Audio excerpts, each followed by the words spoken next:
play, especially play in sport, require us to show up. I can't hit a golf ball if I'm missing Steve or if I'm afraid of what my life is going to look like. Being present, working on my skills, going back to basics since I hadn't played the game in a while, being out in nature, smelling, feeling my feet on these carpeted fairways, hearing the bird song, feeling the air on my skin, maximizing my senses in the moment. I didn't have to figure out my whole life. It was, well, what course am I going to play next? Hey, friends, thanks for joining another episode of Don't Fucking Shrink, the podcast. This month, we are going into the depths of what is keeping you stuck. We know our mindset, we know our physical body and our nervous system need to play fair, and they need to play in the same ballpark to move forward. And one of the questions and one of the tough pieces I've gotten as feedback this month has been all the different ways people are feeling stuck.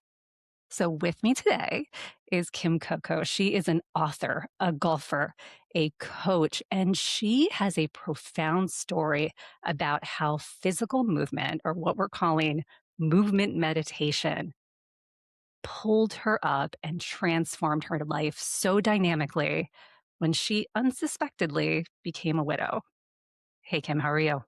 Hi, Daphne. Thanks so much for having me. It is such a pleasure to be here with you and your listeners to talk about these big concepts of surprise, life goes sideways, things don't turn out as you quite expect or anticipate. And this resilience we have, this courage, this ability to step into our life with confidence or step into the unknown with confidence is something I've found to be very helpful and capable for all of us. Resilience is one of my favorite and unfavorite words. And the reason I mean that is sometimes people use resilience as an opportunity to say, I've survived another thing. And that's not what you're doing. You have built so much resistance and thought leadership in this that you're actually moving other people forward in this corridor. Kym, you've written a few books on this, maybe the book that everyone needs to tune into. Kym, I love your story. I love the way, and one of your very first books is actually, well, I'll say it's a co-authored book with your late husband. And I love the opening. I love how he's telling the story of this transformational moment in his life. Do you mind sharing part of that story and how you guys, as a couple, made this happen? Are you referring to Miracle on the Mountainside or it just I makes am sense? Miracle on the Mountainside by Yes. Kym Coco. Yeah. Yes. It's so funny. It's co-authored in the sense Steve had a remarkable life. He was driving up a mountain road just before turning 40, actually, hit shale, bike slides 40 feet, and he decides to jump the guardrail to save himself. Only in doing so, he finds a cliff and tumbles down, breaks bones in over 110 places, thinks he's dying, and surrenders because he's done his best. What else is there at that moment? Yeah. The miracle rescue gave him a second chance at life. And he had this accident prior to me meeting him. That accident gave him the ability to breathe and move again, yet he didn't really want to live. He found himself as a victim, waiting for other people to help him, afraid to step into a new chapter. What does that look like? I'm scared to tell my wife that I don't want to go back to our design business. I want to help people. I want to teach them the tools I'm learning about how my mind influences my body, how I can start to change the signature, the cascade of emotions going on inside of me and feel better, even though I haven't moved or changed my external circumstances.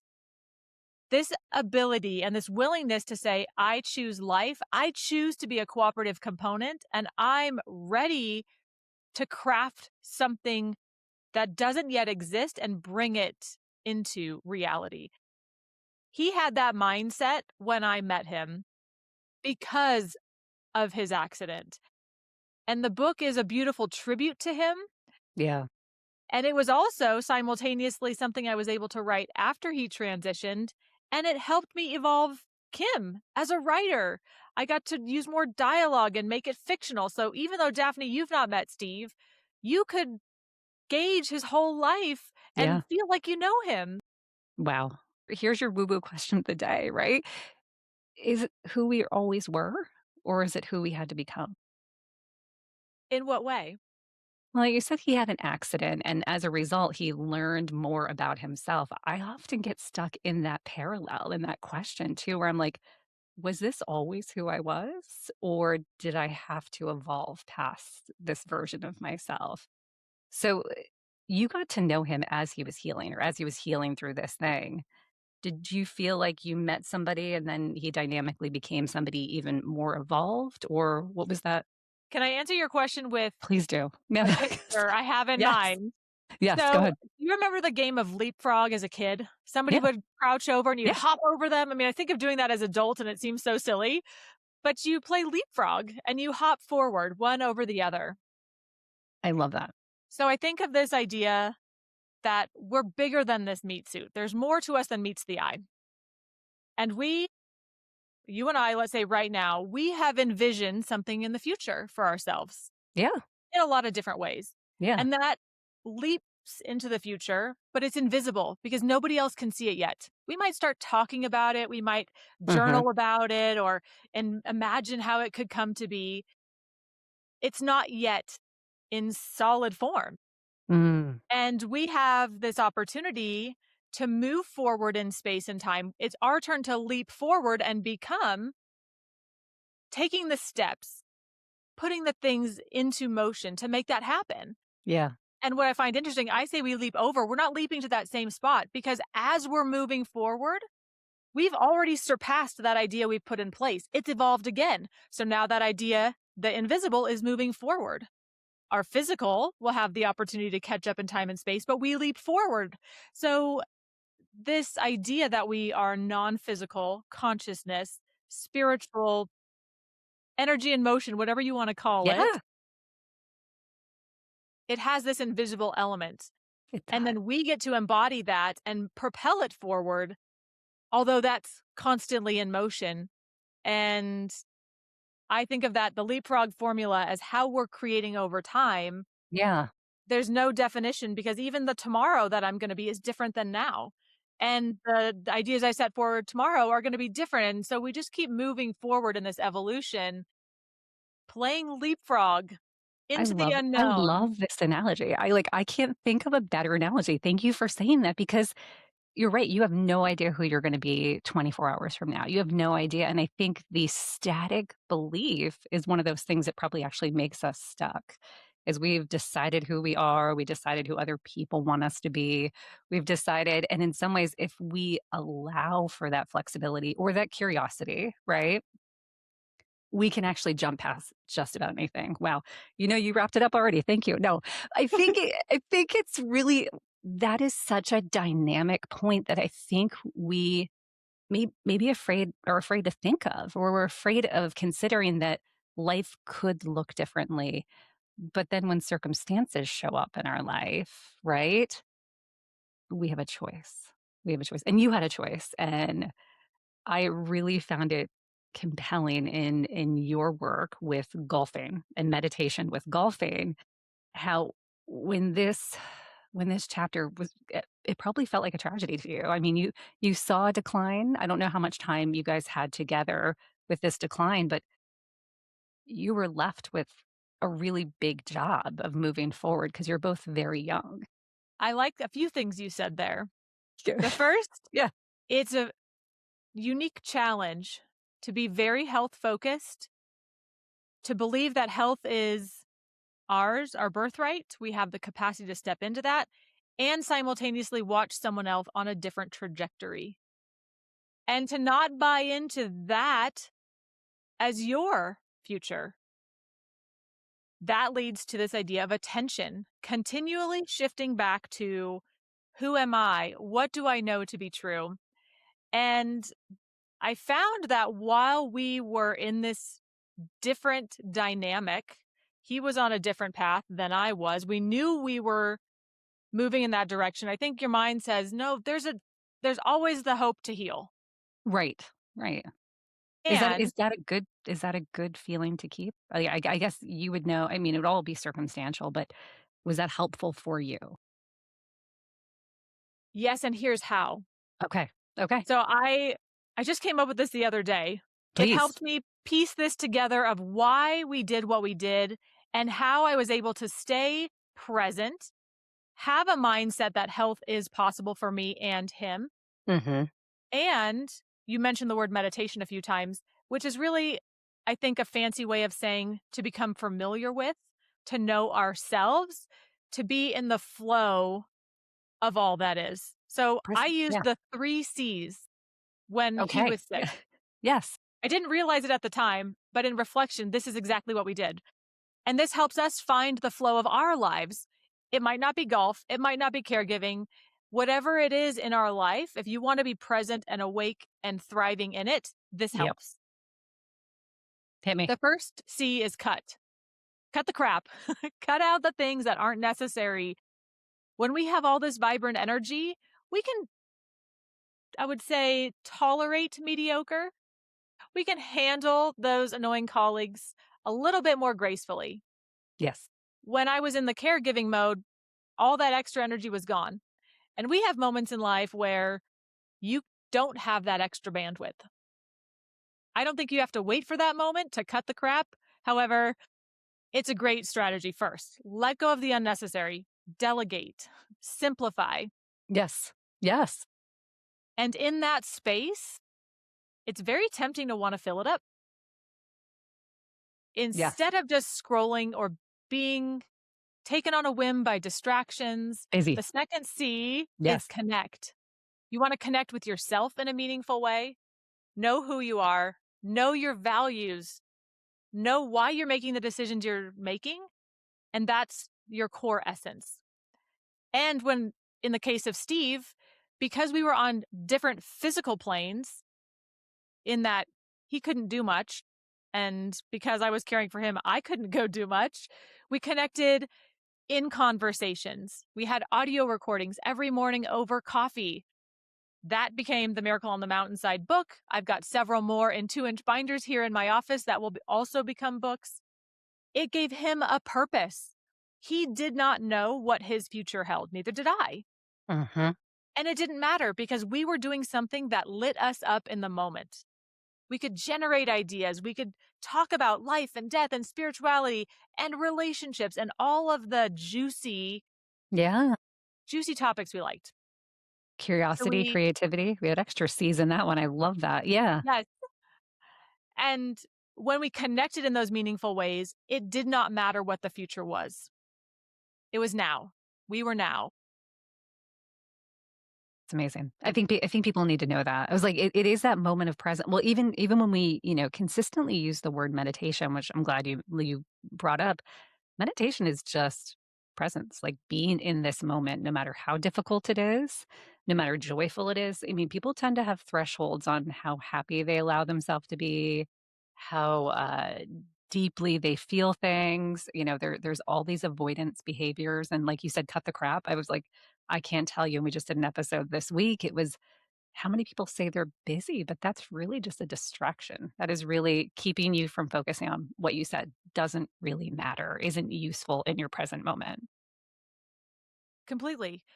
And if we say we're busy, then we're often missing or not accomplishing the things that do really matter. The third C is create.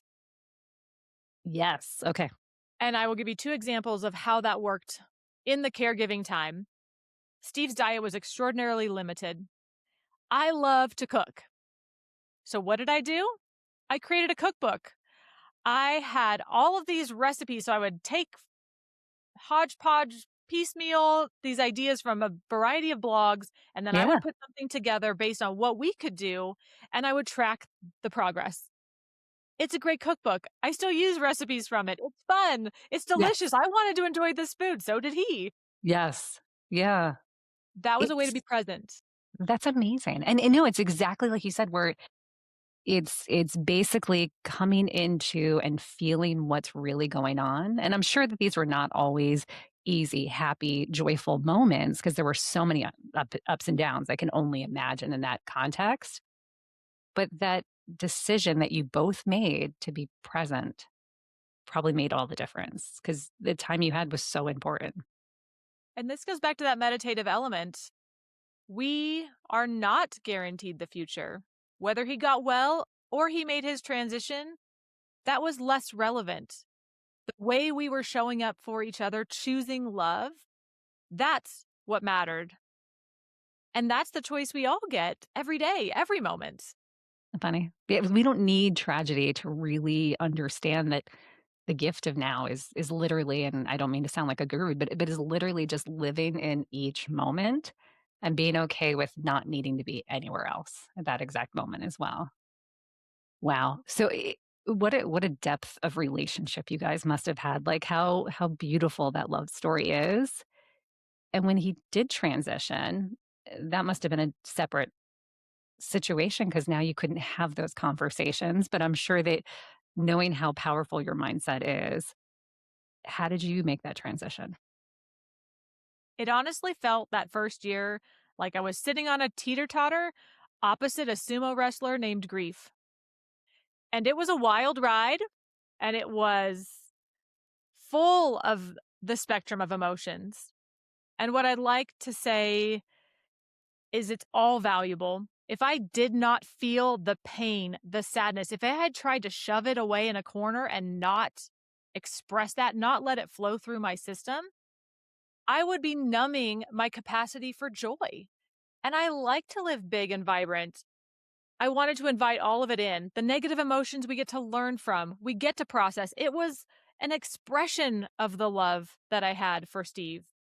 Yes. Yeah. And I was since like, how deep it really was, how honest and true and valuable it was. I love that you said you didn't push them away. A lot. I mean, that's the way we're taught a lot of times is that there are good emotions and bad emotions, right? And it's, grief is bad, sadness is bad. Now, any amount of anything that's too much or unregulated or without support, I agree, can be a bad thing. But I love that you also said how much of a teacher, because I know that for me, in all the loss and all the changes and all the pivots I did not expect coming in my life, that I then gave a graduation cap to a lot of those emotions because those were things previously I was happy to be like, I'm just not going to deal with that. I'm just going to set that on a corner. That's not an attractive thing to do. Nobody wants to see me sad. Nobody wants to see me struggle. I love that you made them your teachers. I also like that science is showing now, we used to think of avoidance as a bad thing. And yet we find ourselves weaving through the moments where it's appropriate and we have the space and the wherewithal to address it. Yeah. And those moments where you are required to step up and handle the demands of your life, you don't want to be a meltdown. They do happen unexpectedly. We get triggered. I get it. And Yes. yet this Yes. fluidity to go between knowing when to process and step in and the wisdom to say, no, I'm going to tackle these things I've already committed to. There's a beauty in that dance. You're not kidding. And this is can be where your mindset comes in is when you were talking about this is the objective. This is the goal is I'm going to process these things. I'm going to allow myself to process those. That when you say getting stuck or avoidance, because sometimes they sound and feel like the same thing, is avoidance can be a way of jumping neural pathways. Because, yeah, if your house is on fire, the last thing you're going to be is like, well, I was having a bad day, so I'm just going to sit here on the couch and let the house burn. No, you're absolutely right about that.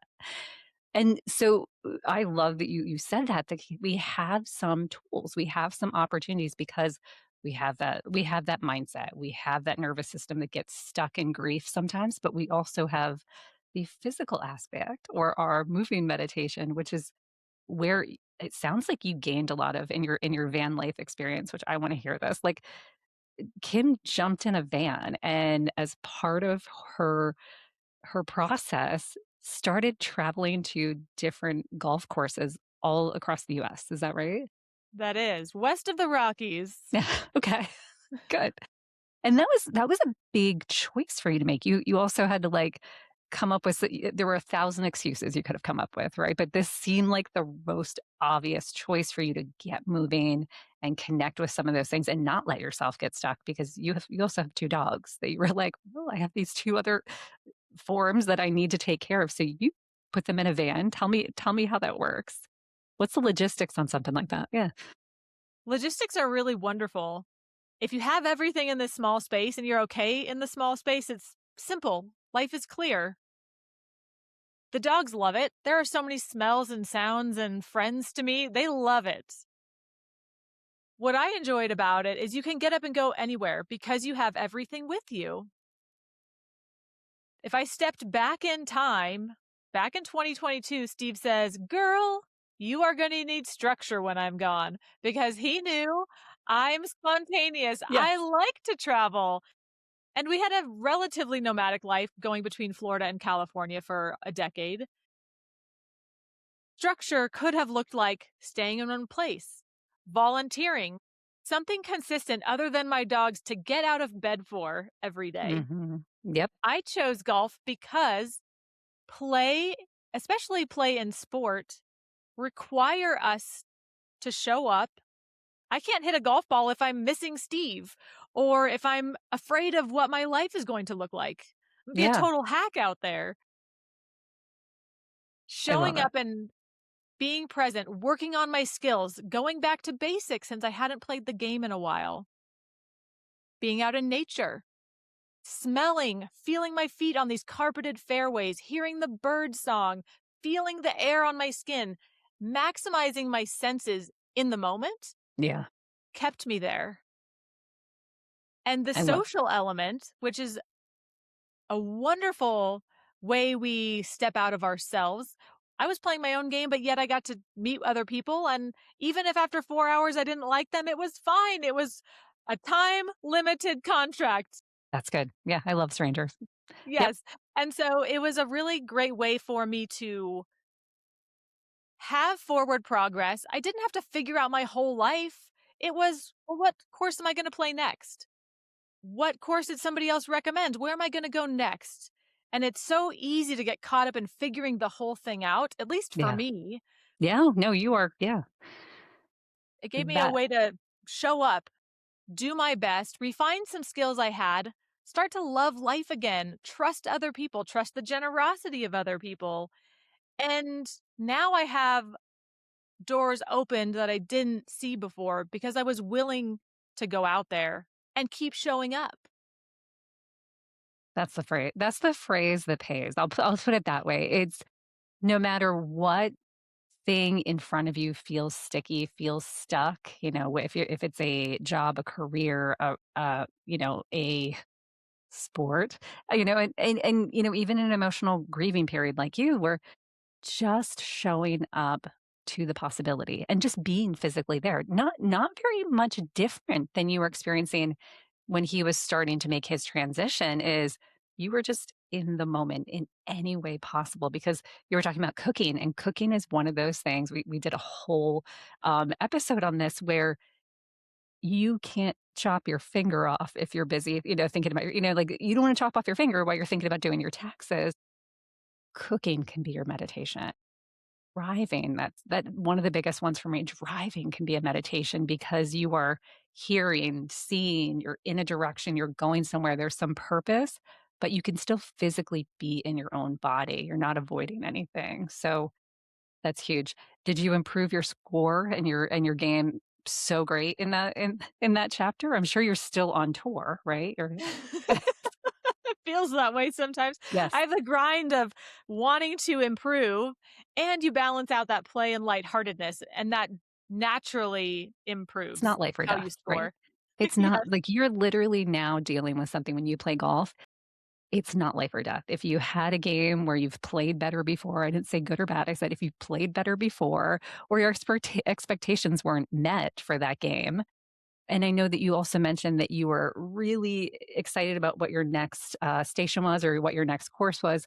And then your dog had an injury. So you had to start over. Like, there are a lot of pivots out there, and that adaptability to say, okay, this is not life or death, because you've seen life or death. Yes. And we have the joy of still living. When those hiccups happen, I often use pivot as the acronym that always starts with the pause. If you're rushing into the next step without the moment to reflect, to have clarity, to listen to your instincts, to trust that voice inside to help you move forward, I Yeah. think it's very easy to want to rush to the outcome. And you Yeah. might not like what you get when you get there if you've just had the blind ambition to go. And some What have wise you friend missed? told Yeah. me before I started my 100-course adventure, consider it like a framework. You're building my whole life, right? Mm. I'm starting over without Steve. Let the space and that pause deconstruct the past. And in that pause, in that space, you're open to elements that would fit the whole of who you are and where you're going. Don't try to fill that space so fast. So, as much as I was on a mission to improve as a golfer, Yeah. it You weren't trying to required replace it. stepping. Yeah. Yeah. And actually, it's funny. I went out there thinking, oh, I can do it on my own at first. I recognize coaching. I still keep coaches in a variety of spheres of my life. Yes. It's Yes. so wonderful to have the outside eye and say, "Oh, let's move your thumb over a quarter inch. Let's have you stand back from the ball an inch. Oh, there your ball flight straight again." Isn't it so great that you can work with people like you and me and a whole host of other people out there that can look in and go, "You don't need to change everything. Just tweak it a little." That's all it is. And I love that you make that so approachable that it is like you have 100 acres to build on now, right? You have a whole different and like filling it up with a bunch of distractions and outbuildings and shiny glittery objects. You have this amazing opportunity. And I hope somebody who's listening to, can hear this too, that even if your world has been upheavaled and you're starting from new or you feel like you're starting from where you used to be, it's really a blank canvas. Like it is this beautiful blank canvas where you can grow the grass under your feet and hack some golf balls for a while to see how far, see if you want to build a range in your back 20, like 30, 20. Yeah. But I think that's really profound is that we're always in a rush to get away from the discomfort. And that pause, I did that on purpose. You like that? And that pause is where the healing is happening, where the curiosity is built, where we have to put our ego away to build something better. And that's where, you wouldn't build a house without an architect. I love that you're like, you have coaches. I love coaching. I love working with other coaches for that exact reason is you're not an architect in every sense of the word, but working with someone who does that is so profound. Again, you are working with people right now, right? This is part of your work is using golf as meditation for them. How does that work? Or how are you getting to work with people? I work with clients in two ways. The first is I have monthly workshops. Because if you're Nice. not a golfer, all of these mind body tools to find alignment, Yes. to keep harmony and cohesiveness in our whole system, it benefits us in whatever capacity you want to use them. So I do a monthly workshop and we cover different elements, a different tool each month. And I say tool because there is so much information out there, Hmm. which is wonderful. I love that we have access to this. Yes. And it's nice to know, am I doing it right? How can I refine this for me? That Get feedback. live feedback Yes. and learn to implement them in a way that serves you. Yeah. So the That's huge. Brilliant Becoming is the monthly workshop I do. And then I do the Focused Golfer. And this is where I do work with female golfers one-on-one to build unshakable confidence on the tee and sink game-winning putts. And I do this because women are a minority in the sport. They are. They are. Yeah. I can't tell you how many times I'd have a concerned look in my direction. Can she hit the ball? Where am I going to go to the bathroom if she's out there with us in our foursome? Right. Yeah. And to show up, know that you have the skills, that golf is one avenue that you get to allow your confidence to shine and then radiate into other areas of your life. It's so much fun. And it's also a cool sport that I have not got enough into, by the way.